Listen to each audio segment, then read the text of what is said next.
John chapter 11. Now a certain man was ill, Lazarus of Bethany, the village of Mary and her sister Martha. It was Mary who anointed the Lord with ointment and wiped his feet with her hair, whose brother Lazarus was ill. So the sisters sent to him, saying, Lord, he whom you love is ill. But when Jesus heard it, he said, This illness does not lead to death. It is for the glory of God, so that the Son of God may be glorified through it. Now Jesus loved Martha and her sister and Lazarus. So when he heard that Lazarus was ill, he stayed 2 days longer in the place where he was. Then after this he said to the disciples, Let us go to Judea again. The disciples said to him, Rabbi, the Jews were just now seeking to stone you, and are you going there again? Jesus answered, Are there not 12 hours in the day? If anyone walks in the day, he does not stumble, because he sees the light of this world. But if anyone walks in the night, he stumbles, because the light is not in him. After saying these things, he said to them, Our friend Lazarus has fallen asleep, but I go to awake him.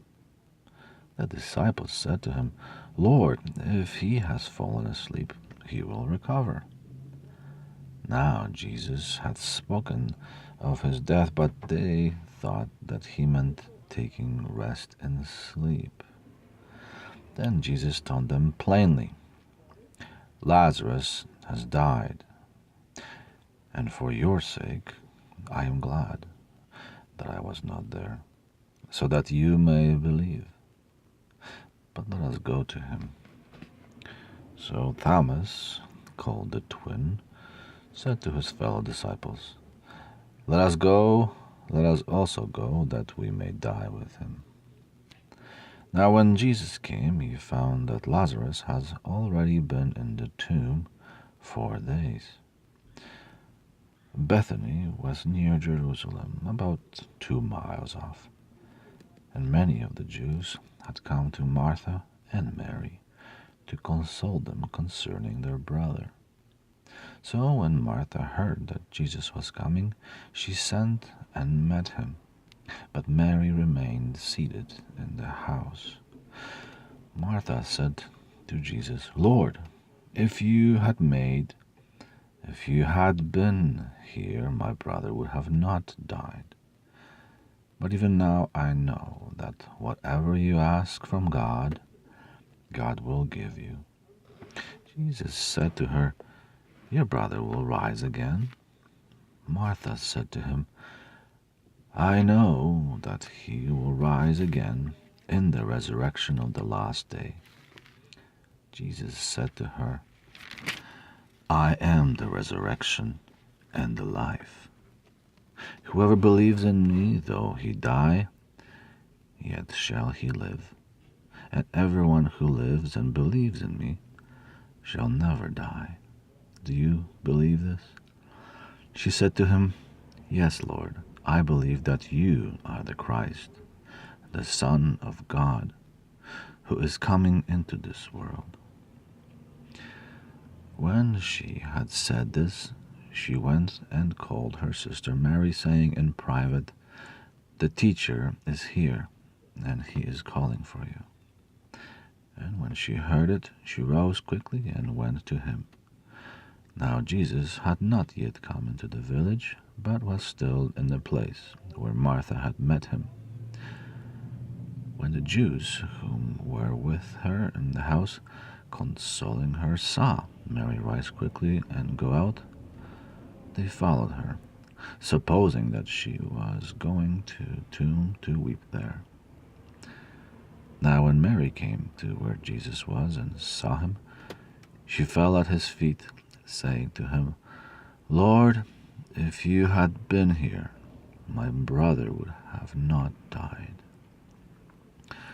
When Jesus saw her weeping, and the Jews who had come with her also weeping, he was deeply moved in his spirit and greatly troubled.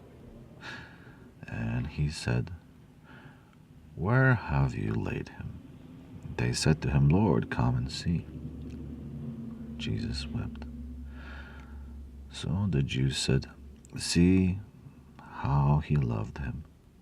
But some of them said, "Could not he who opened the eyes of the blind man also have kept this man from dying?" Then Jesus, deeply moved, again came to the tomb. It was a cave, and a stone lay against it. Jesus said, "Take the stone away." Martha, the sister of the dead man, said to him, "Lord, by this time there will be an odor, for he has been dead for days." Jesus said to her, "Did I not tell you that if you believe, you would see the glory of God?" So they took away the stone. And Jesus lifted up his eyes and said, "Father, I thank you that you have heard me. I knew that you always hear me, but I said this on the account of the people standing around, that they may believe that you sent me." When he had said these things, he cried out with a loud voice, "Lazarus, come out." The man who had died came out, his hands and feet bound with linen strips, and his face wrapped with a cloth. Jesus said to him, "Unbind him and let him go." Many of the Jews, therefore, who had come with Mary and had seen what he did, believed in him. But some of them went to the Pharisees and told them what Jesus had done. So the chief priests and the Pharisees gathered the council and said, "What are we to do? For this man performs many signs. If we let him go on like this, everyone will believe in him, and the Romans will come and take away both our place and our nation." But one of them, Caiaphas, who was high priest that year, said to them, "You know nothing at all, nor do you understand that it is better for you that one man should die for the people, nor that the whole nation should perish." He did not say this of his own accord, but being a high priest that year, he prophesied that Jesus would die for the nation, and not for the nation alone, but also to gather into one children of God who are scattered abroad. So from that day on they made plans to put him to death. Jesus therefore no longer walked openly among the Jews, but went from there to the region near the wilderness, to a town called Ephraim, and there he stayed with the disciples. Now the Passover of the Jews was at hand, and many went up from the country to the Jerusalem before the Passover to purify themselves. They were looking for Jesus and saying to one another as they stood in the temple, "What do you think? That he will not come to the feast at all?" Now the chief priests and the Pharisees had given orders that if anyone knew where he was, he should let them know, so that they might arrest him.